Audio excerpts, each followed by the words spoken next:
Dear friends, we are now Tuesday, April 7th, the 13th day of Nisan, our 17th installment for the Corona Inspiration series, and it's all about Passover now.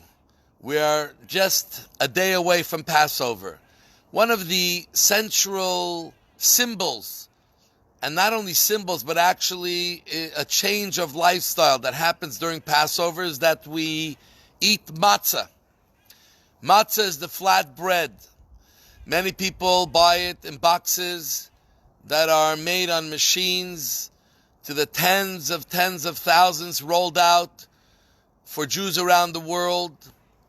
Our custom is, in Chabad and many, is we eat only handmade shmura matzah that the wheat was washed from the moment it was cut, not to come in any contact with water until it's being made into dough with flour. And this is the matzah that we will eat. They are round, as they're all made by hand.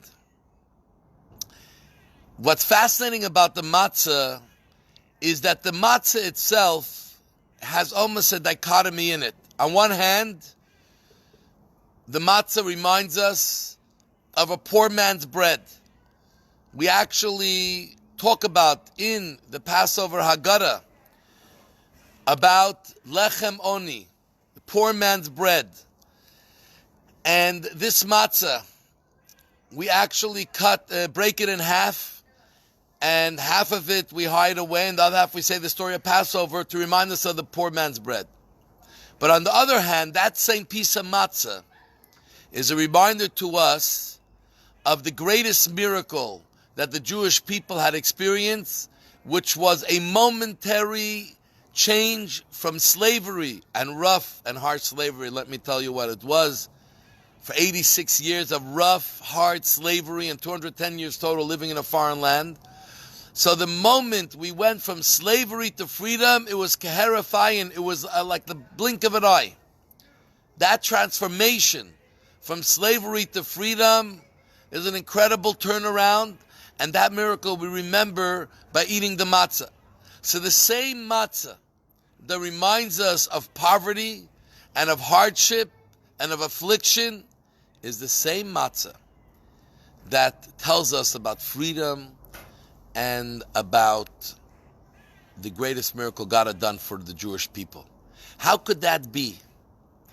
But my friends, this is what Judaism is all about. In Judaism, it helps us to see the world, that whatever we see in the world may have two sides to it. Today, when we go through this difficult time, when we're all isolated in our homes, many people cannot go to work, life as we knew it has come to a halt. So on one hand, it looks very negative and terrible and difficult.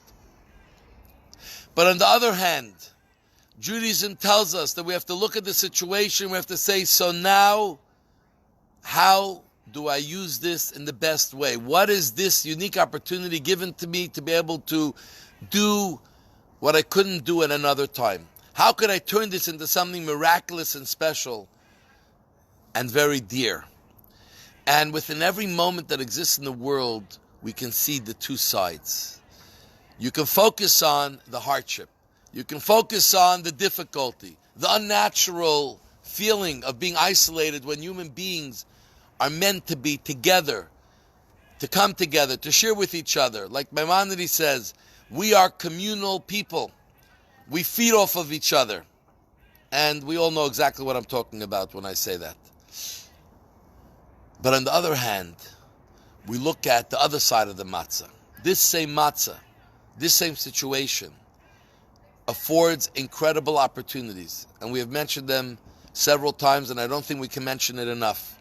The opportunity of bonding with our family, with our spouses, like we've never had in a world that's constantly on the run. When you're on the treadmill, it's hard to stop. We've gotten off the treadmill for a little bit. It's time to bond in meaningful, deep ways to the people that are most important.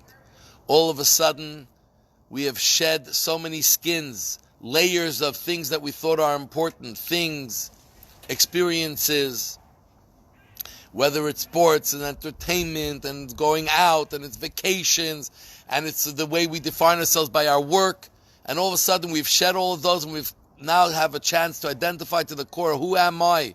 What do I stand for? What am I all about?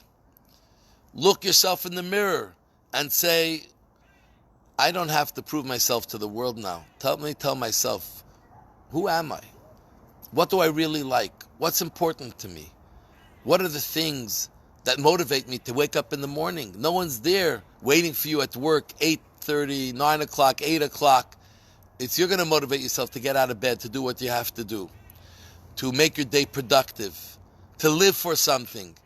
So the other side of the matzah is tremendous opportunity. So as we approach this holiday, you can say one side, I won't be with my family. I won't have the experience. My children won't have the experience of being with their grandparents and their cousins. And for many, this is the only time of the year they're spending it in that way. Or on the other hand, say, wow, my children, myself, we're going to star in our own show. Tomorrow, get dressed up. Put on your finest. Let your children put on their finest. Dress up as if you were going out because God is with us and God is watching and you are with yourself. Because in a time like this, we are alone, but we're not lonely.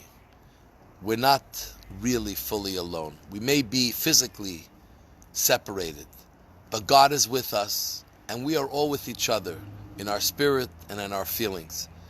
So make this holiday be the true story of matzah. The matzah we remember, and that the last taste of the Seder is the matzah da afikoman, the matzah that reminds us of freedom, the matzah that reminds us of seeing that every opportunity in this world is opportunity given to us by God to do something great for ourselves, and in turn, that will make something great happen for the world. So I leave you with this today. I want to wish you a great day, a successful day, and make it the best you can. Shalom.